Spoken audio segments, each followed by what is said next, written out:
지금 여러분이 살고 있는 모습, 여러분이 선택한 직업, 여러분이 맺고 있는 관계들, 그것들이 정말 여러분의 의지로 만들어진 것이 맞으십니까? 그렇다면 묻겠습니다. 다음 5가지 문장을 보고 여러분의 마음속에서 즉각적으로 아니, 이건 좀 하고 거부감이 드는 항목이 몇 개인지 체크해보세요. 나는 부모님보다 훨씬 더 많은 돈을 벌고 그것을 마음껏 즐길 자력이 있다. 나는 부모님이 반대하는 일이라도 내가 행복하다면 망설임 없이 선택할 것이다. 부모님이 슬퍼하더라도 나는 나의 휴식과 즐거움을 우선순위에 둘 것이다. 우리 집안의 전통이나 습관, 예를 들면 제사, 특정 직업, 특정 배우자에 대한 관습 등을 나는 내 대에서 끊을 것이다. 부모님은 불완전한 사람이었으며 그들의 조언이 틀렸을 수도 있음을 인정한다. 만약 3개 이상에서 마음이 불편하거나 죄책감이 느껴진다면 당신은 여전히 보이지 않는 충성심이라는 유리병 속에 갇혀있는 벼룩입니다. 당신의 행복보다 부모의 안정을 우선시하도록 설계된 상태죠. 나이가 40이 넘었는데도 아직도 부모님으로부터 독립하지 못한 사람을 많이 봅니다. 아닌데? 난 부모님한테 독립해서 따로 잘 살고 있는데? 지금 말씀드리는 독립은 세대 분리를 말씀드리는 것이 아닙니다. 정신적인 독립을 말씀드리고 있습니다. 여러분은 진정으로 정신적으로 독립된 삶을 살고 계신 게 맞습니까? 이제부터 우리가 왜 그토록 닮기 싫어했던 부모의 모습을 반복하는지, 그 지독한 대물림의 사슬을 끊어내지 못하는 과학적, 심리학적 증거들을 하나씩 파헤쳐볼 것입니다. 이 영상이 끝날 때 여러분은 손에 쥔 낡은 설계도를 찢어버리고 오직 당신만을 위한 새로운 청사진을 그리게 될 것입니다. 독일 최고의 멘토이자 심리상담가인 마르틴 베를레는 그에 져서 나는 다시 나를 설계하기로 했다 해서 충격적인 선언을 합니다. 우리가 대부분 부모님이 설계하고 지어놓은 낡은 집의 세입자로 살아가고 있다는 사실이죠. 우리는 그 집의 벽지 색깔이 마음에 들지 않는다고 불평하지만 정작 그 집을 나가거나 구조를 바꿀 생각은 하지 못합니다. 왜냐하면 그 설계도가 우리 무의식 깊숙이 생존 지도처럼 박혀있기 때문입니다. 베를레는 우리가 부모의 삶을 복제하는 이유를 설명하기 위해 몇 가지 잔인하지만 명확한 실험을 제시합니다. 첫 번째는 그 유명한 벼룩의 유리병 실험입니다. 벼룩은 자기 몸 길이의 200배를 띱니다. 인간으로 치면 고층 빌딩을 단숨에 뛰어넘는 수준이죠. 하지만 이 벼룩을 유리병에 넣고 뚜껑을 닫으면 어떤 일이 벌어질까요? 벼룩은 처음에는 본능적으로 높이 뜹니다. 하지만 그때마다 탁탁 소리를 내며 유리 뚜껑에 머리를 부딪힙니다. 여기서 중요한 것은 벼룩이 느끼는 통증입니다. 벼룩의 신경계는 이 통증을 피하기 위해 학습을 시작합니다. 높이 뛰는 것은 고통이다. 생존을 위해서는 점프를 멈춰야 한다. 며칠 뒤 벼룩은 딱 뚜껑의 높이까지만 뛰게 됩니다. 가장 소름 돋는 지점은 뚜껑을 완전히 치워버린 후입니다. 벼룩은 이제 자유롭지만 절대 병 밖으로 나가지 않습니다. 뚜껑은 사라졌지만 벼룩의 뇌 속에는 보이지 않는 천장이 영구적으로 설치되었기 때문입니다. 이 벼룩이 어리석다고 생각하시나요? 그렇다면 우리가 살아온 삶을 한번 보겠습니다. 부모님께 무언가 새로운 도전이나 꿈을 이야기했을 때 이런 대답을 들어본 적 있나요? 야, 꿈 껴라. 우리 집안에 그런 쪽으로 재주 있는 사람 없다. 이 짧은 문장 안에는 마르틴 베를레가 경고하는 가족의 저주가 숨겨져 있습니다. 이 말이 자녀를 위하는 조언이 아니라 사실은 부모 자신의 무능력과 상처를 방어하기 위한 보호막이라고 폭로합니다. 우리 집안은 원래 장사 체질이 아니야. 이러한 말을 듣고 자란 아이는 혁신적인 아이디어가 있어도 시도조차 안 하게 됩니다. 우리 집안은 원래 그래 라는 말은 사실, 너는 우리 가족의 수준을 넘어서지 마. 네가 성공하면 우리는 너무 초라해지니까 라는 비겁한 외침일 수 있다고 말이죠. 부자는 다 도둑놈들이야. 이런 말이 돈을 버는 것에 대한 무의식적 거부감을 만듭니다. 성공할 기회가 와도 나쁜 사람이 되기 싫어서 스스로 기회를 발로 찹니다. 아끼는 게 돈 버는 거야.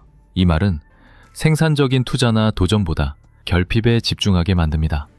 평생 안 아껴도 되는 상황에서도 돈 쓰는 걸 죄악시하게 되죠. 네가 무슨 돈을 번다 그래?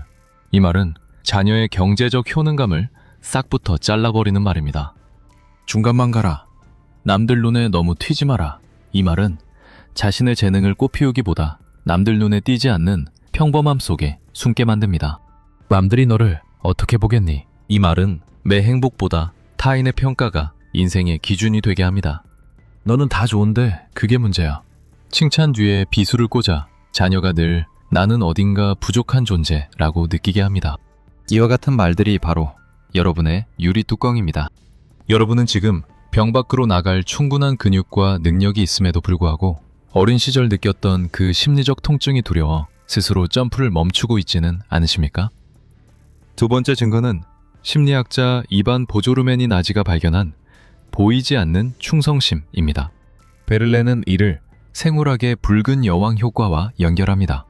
보이지 않는 충성심과 붉은 여왕 효과. 주변 환경의 변함에 따라 나도 변해야 제자리에 머물 수 있는 것처럼 가족이라는 시스템도 현 상태를 유지하려는 강력한 항상성을 가집니다. 가족 중에 불행한 사람이 있다면, 특히 부모님이 희생하며 사셨다면 자녀는 무의식적으로 자신이 행복해지는 것에 대해 배신감을 느낍니다. 너는 나처럼 살지 마라. 이 말은 겉으로는 위하는 척하지만 사실 부모의 불행을 자녀에게 전이시키는 말입니다. 자녀는 부모보다 행복해지는 것에 무의식적 죄책감을 가집니다. 내가 누구 때문에 참고 살았는데, 이런 말은 자녀 인생 전체를 부모에 대한 빚으로 만듭니다. 내가 행복해지려고 할 때마다 부모를 배신하는 기분이 들게 하죠. 어머니는 평생 고생만 하셨는데 나만 이렇게 좋은 차를 타고 좋은 음식을 먹어도 될까? 라는 죄책감이 뇌의 편도체를 자극합니다. 이것은 뇌과학적으로 안전에 대한 문제입니다. 뇌에게 있어 가족과 동질감을 유지하는 것은 생존과 직결된 안전한 상태입니다. 반면 부모보다 월등히 성공하거나 다른 길을 가는 것은 무의식적으로 가족으로부터의 추방을 의미합니다. 그래서 많은 이들이 성공할 기회가 왔을 때 스스로 이를 그르치는 자기 파괴적 행동을 합니다. 부모와 똑같이 불행해짐으로써 어머니, 저는 여전히 당신의 편이에요 라고 무의식적인 충성을 맹세하는 것이죠. 마르틴 베를레는 우리가 어린 시절 가족 안에서 살아남기 위해 선택했던 역할이 성인이 된 지금의 우리를 옥죄는 갑옷이 되었다고 말합니다. 이를 스키너의 상제 실험과 연결해 볼 수 있습니다. 행동주의 심리학의 거장 스키너는 쥐 한 마리를 상자에 넣었습니다. 그 상자 안에는 누르면 먹이가 나오는 레버가 하나 있었죠. 스키너는 여기서 두 가지 다른 상황을 설계합니다. 첫 번째는 100% 보상입니다. 누를 때마다 음식이 나오는 경우죠. 쥐는 배가 고플 때만 레버를 누릅니다. 배가 부르면 더 이상 레버에 관심을 두지 않죠. 보상이 확실하면 쥐는 여유로워집니다. 언제든 예측이 가능하기 때문입니다. 두 번째는 무작위 보상입니다. 레버를 누르면 보상을 줄 때도 있고 안 줄 때도 있는 경우입니다. 이것이 바로 우리 인생을 망치는 간헐적 강화의 함정입니다. 어떤 날은 레버를 한 번만 눌러도 맛있는 먹이가 나오는데 어떤 날은 10번을 눌러도 아무것도 나오지 않습니다. 쥐는 어떻게 반응했을까요? 바로 미친 듯이 레버에 집착하기 시작했습니다. 배가 불러서 터질 것 같은데도 잠시도 쉬지 않고 레버를 누릅니다. 언제 나올지 모르는 그 한 번의 보상에 뇌의 도파민 회로가 완전히 장악당해버린 것이죠. 이것은 도박 중독자들이 슬롯머신 앞을 떠나지 못하는 원리와 정확히 일치합니다. 부모님의 사랑이 이와 같습니다. 만약 여러분의 부모님이 일관되게 사랑을 주는 분들이었다면 여러분은 부모의 인정에 집착하지 않는 건강한 성인이 되었을 겁니다. 하지만 많은 부모님이 어떤 날은 기분이 좋아서 우리 딸 최고네 라고 칭찬합니다. 그런데 어떤 날은 자기 기분이 나쁘다는 이유로 당신의 노력을 무시하거나 비난합니다. 자녀인 당신은 혼란에 빠집니다. 지난번엔 좋아하셨는데 이번엔 왜 화를 내시지? 내가 뭘 잘못했나? 조금만 더 열심히 하면 예전처럼 칭찬해 주실 거야. 이때부터 당신은 부모의 인정을 받기 위해 무한 점프를 시작합니다. 쥐가 미친 듯이 레버를 누르듯 당신은 부모가 원하는 직업을 택하고 부모가 원하는 배우자를 만나고 부모의 가치관을 대변하며 평생을 삽니다.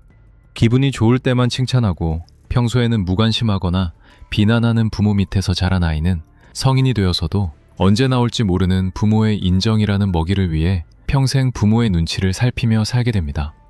이 과정에서 우리는 각자의 역할을 부여받습니다. 영웅. 부모의 대리만족을 위해 완벽해야 했던 아이입니다. 이들은 늘 1등을 해야 하고 번듯한 직장에 다녀야 합니다. 하지만 속은 텅 비어 있습니다. 이들의 뇌는 늘 스트레스 호르몬인 코르티솔로 가득 차 있으며 휴식을 취할 때조차 죄책감을 느낍니다. 희생양.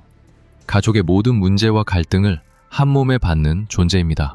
부모는 자신들의 부부 갈등을 해결하는 대신 너 때문이야 라며 아이를 탓합니다.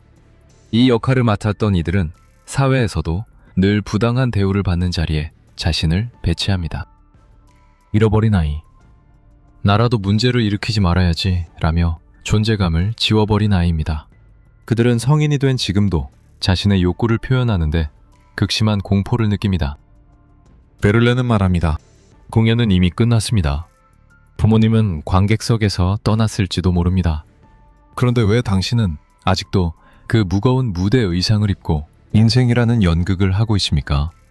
이제 레버에서 손을 떼십시오. 먹이가 나오지 않아도 괜찮습니다.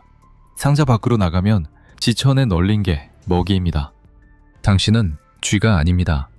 이 상자의 주인이 당신이라는 사실을 깨닫는 순간 정서적 중독은 끝납니다.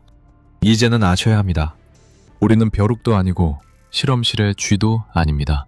우리에게는 뇌의 가소성이라는 강력한 무기가 있습니다. 인간의 뇌는 새로운 경험과 인식을 통해 죽을 때까지 변할 수 있습니다.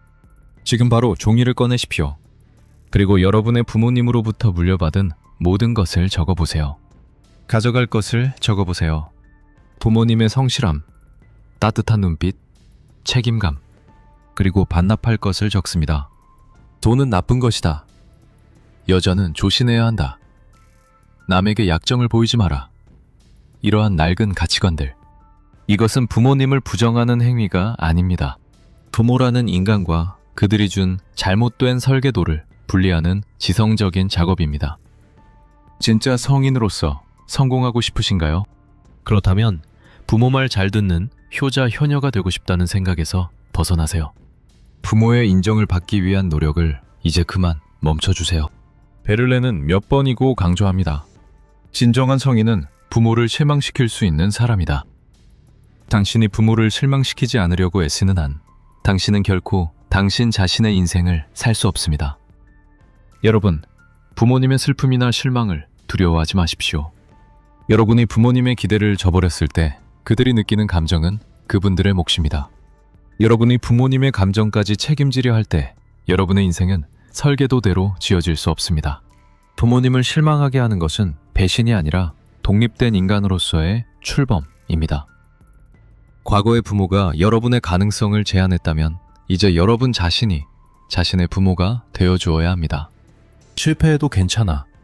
너는 네 생각보다 훨씬 더 멀리 뛸 수 있어. 뇌의 전두엽을 활성화해 무의식의 편도체를 안심시켜주세요. 여러분이 스스로를 긍정하기 시작할 때 유리병의 뚜껑은 비로소 완전히 사라집니다. 자, 그럼 마지막으로 상상 속에서 당신 앞에 빔 의자를 하나 두세요. 그리고 그곳에 당신의 부모님 중 긍정적이든 부정적이든 당신에게 가장 큰 영향을 주었던 분을 앉혀보세요. 이제 그분에게 이 한마디를 내뱉는 상상을 해보세요. 아버지, 어머니, 저는 이제 당신의 꿈을 대신 이뤄드리는 일을 그만두겠습니다. 저는 저만의 인생을 살기로 했습니다. 저에게 실망하셔도 좋습니다. 그래도 저는 제 인생을 살 것입니다. 이 말을 뱉는 상상만으로도 심장이 뛰거나 눈물이 난다면 당신은 지금 가장 중요한 재설계의 임계점에 도달한 것입니다. 그 고통은 살점이 떨어져 나가는 아픔이 아니라 껍질을 깨고 나오는 탄생의 통증입니다. 만약 오늘이 여러분 인생의 마지막 날이라면 여러분은 부모님이 지어준 낡고 답답한 집에서 죽고 싶으신가요? 아니면 비록 짓는 과정은 힘들었을지라도 오직 당신의 취향과 꿈으로 가득 찬 당신만의 집에서 눈을 감고 싶으신가요? 여러분의 부모님 역시 그들의 부모로부터 잘못된 설계도를 물려받은 피해자였을지 모릅니다. 이제 그 지독한 불행의 대물림을 여러분의 대에서 끊어내십시오. 부모와 전혀 다른 삶을 사는 것은 불효가 아닙니다. 오히려 가장 당신답게 행복해지는 것이야말로 당신을 이 세상에 있게 한 생명의 본질에 보답하는 가장 위대한 행위입니다. 이제 자신 있게 망치를 들고 부수세요. 당신을 가두었던 유리병을, 당신을 옥죄었던 그 낡은 설계도를. 이제 당신의 인생은 바뀔 수 있습니다. 아니, 당신의 새롭고도 찬란한 인생이 이미 시작되었습니다.